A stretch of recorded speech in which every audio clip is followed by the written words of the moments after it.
It's been a few weeks since US and Israel bombed Iran's nuclear sites in a 12-day war. Things have quieted down with a ceasefire in place, but it is anticipated that the peace may not last. A report in the Economic Times says the fighting has stopped for now, but Israel has warned that it could start bombing again if Iran restarts its nuclear program or tries to build a bomb, something Iran says it's not doing. Though as per reports, Iran admits that it will enrich the uranium. On July 10, Reuters reported that Israel's defense minister, Israel Katz, said that Israel will strike Iran again if threatened. Iran isn't staying quiet either. According to Press TV, top Iranian generals said that they are ready to strike the enemy again, meaning the US and Israel. The New Arab reported that Iran's top general in Iraq, Ismail Ghani, told Iran-backed fighters there to stay alert, saying an Israeli attack could happen soon. France 24 and the Economic Times both say that Iran has promised to hit back hard if it's attacked again.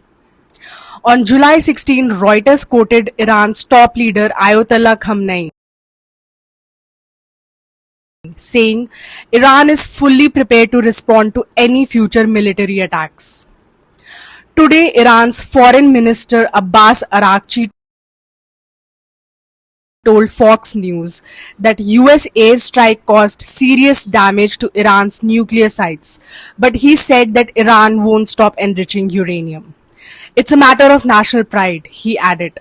In response, Donald Trump posted on Truth Social, saying that the uranium is destroyed and the US will strike Iran's nuclear sites again if necessary. Even though the US and Israel say that they had hit the key nuclear sites, International Atomic Agency had said that the sites are not completely obliterated and the enriched uranium might have survived. So the big question is, will war return? The entire Israel-Iran war was about destroying uranium and the Iran's nuclear sites. But as per intelligence experts and International Atomic Agency, the nuclear sites has not been destroyed. So another war looks inevitable right now. Right now, both sides are watching each other closely and warning they are ready if it does.